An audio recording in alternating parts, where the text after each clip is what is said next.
What's up, guys? It's Mr. Joel, your favorite cryptocurrency educator. So today I have a few things I want to talk about. I want to talk a little bit about what's in store for 2018 and a few other things that I'm looking to talk about, like mass adoption and S-curve, an interview that I have coming up with someone for Tangle, and a little bit more.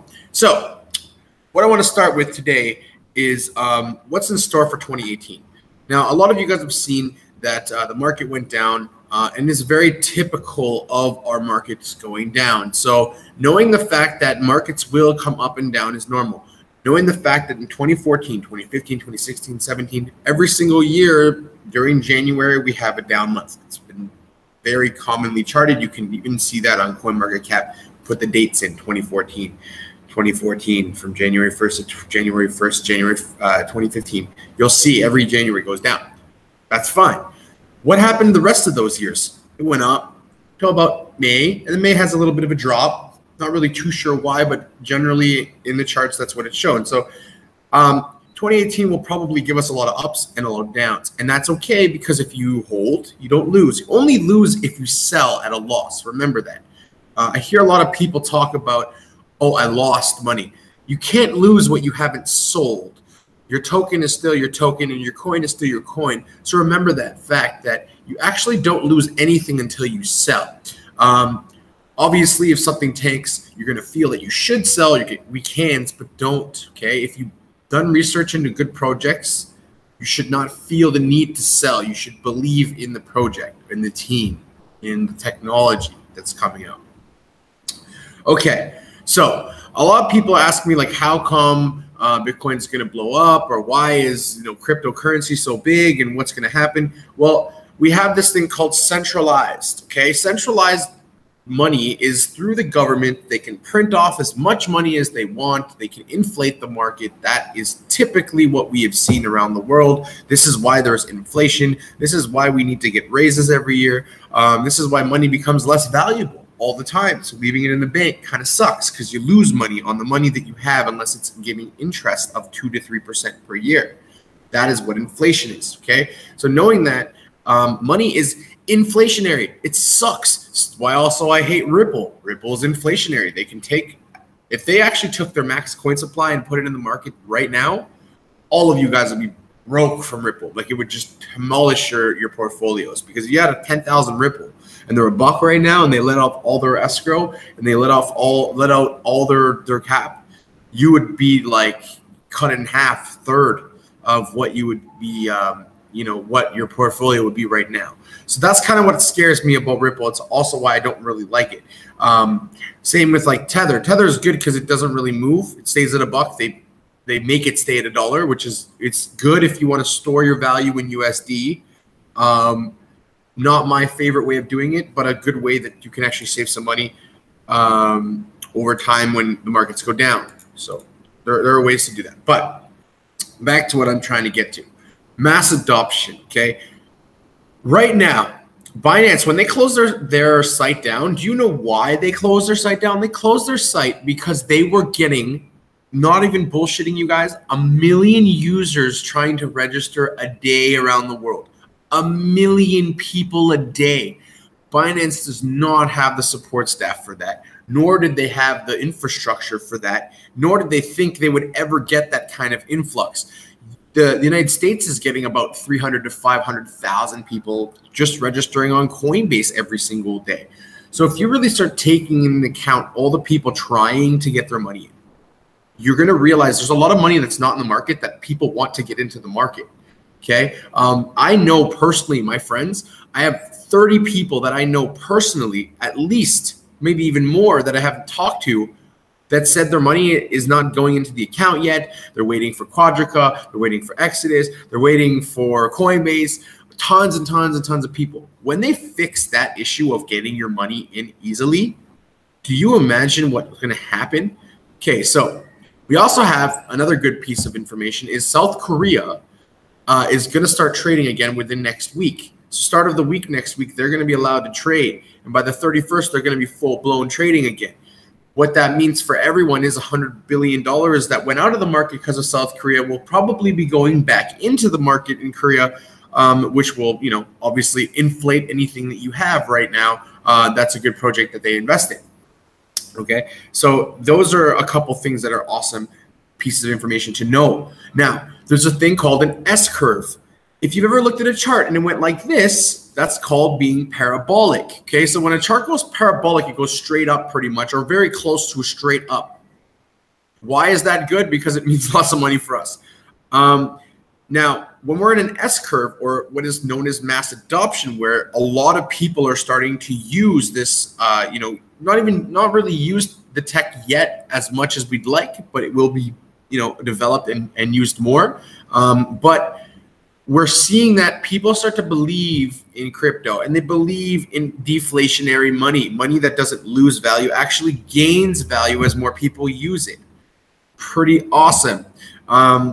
So, as more of us start buying Litecoin or, EOS, all these things are actually going to go up in value, not down. Like money goes down in value all the time, but ours will actually go up. So it's kind of like an investment into money for your money to go up.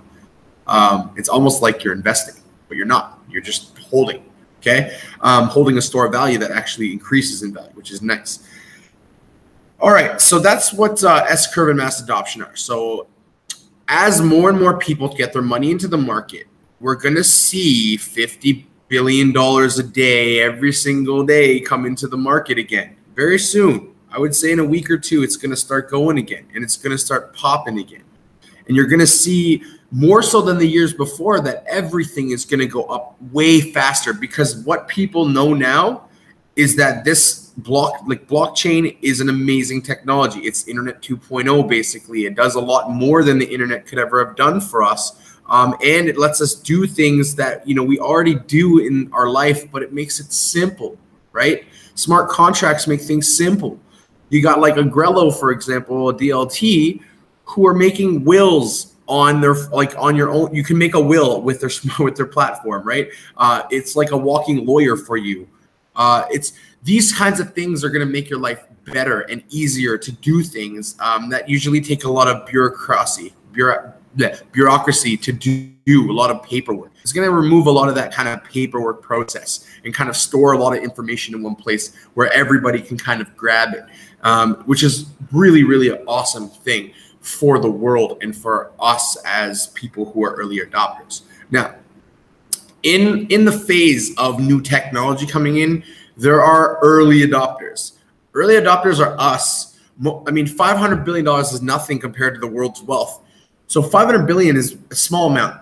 When we get to 5 trillion, $10 trillion, just think of how many of these good projects are going to be the Amazon and Facebooks. This is what we're looking for. This is what we're getting to, okay? Another thing is, I'm going to be having my friend Jay Edry come on to the show. And basically what he's going to do, he's going to educate you guys on Tangle. So Tangle is what IOTA is using. It's really amazing technology. Might even be a little too ahead of its time for right now because people aren't really using it yet. But it's coming, man. And what Jay's going to do, because Jay works in graphic design and he actually writes code for Hasbro games and all this kind of stuff, and animates different things. He understands the technology at a better level than most average people do. So I'm going to bring him on. I'm going to interview him and ask questions as an educator trying to learn as well for myself a little bit more about Tangle. And he's agreed to do that. So I'm going to have him over probably on maybe Saturday morning my time, Friday night your time. You guys can watch it live. You don't have to. Doesn't matter. You can check it on my Facebook page, Cryptocurrency Education. We'll be posting it live there as well. And he'll just answer a lot of the questions about what is Tangle, how does it work, why do people like it, what is IOTA, and we might even start talking a little bit about hash graph if you haven't heard of it. And why these are like the blockchain 2.0 projects, etc. So we're going to kind of talk about that and give you guys a little education on what is that and what does it mean. Last thing, I'm going to have a Q&A session on Facebook at some point. I don't have enough of you guys on there yet. So definitely join the link at the bottom of my video so you can get into my Facebook group and in my page. And then you will be able to you'll see anything that I do live, on Facebook. And you can ask questions and things like that So that's the kind of thing that it's going to help you if you have questions that I haven't covered yet, and also help me cover things that you guys need to cover. So that's pretty much it. Just want to tell you about what is mass adoption, what is the S-curve. My Tango interview is coming. Join my Facebook page. Share this video. The more people that learn about crypto, the better it is for cryptocurrency. The more education people have, the less people that are just telling you, yo, bro, buy this, yo, bro, buy that. You'll learn how to do research. So a couple other things I want to tell you before I go. I'm going to be doing a couple of videos on how to do research, how to how to research a coin. Like, what should you be looking at? Where should you be going? What website should you be going to find out your information, right? So you can make an educated, informed decision. I'm going to teach you guys about ICOs and what you should be looking for. What's a red flag? How do you rate them so you can have like a good kind of rating for yourself, as well as the websites that rate them, and that way you can understand what they're doing and not, end up in the ones that end up being kind of scammy or, don't end up working out so well or not very honest or a bad team, etc. Okay, so that's going to be coming up. If you guys have questions that you want answered, or you want to know about a certain coin or token, or anything about cryptocurrency, dude, let me know what you're looking to learn. And I'll be here to help you guys out. So you guys have a great day. I'm going to go back to planning and teaching and business and all that stuff. I just want to take a little 20-minute session to kind of explain some new things, some concepts for you guys to look into. And so have a great day, guys. Keep kicking ass and taking names.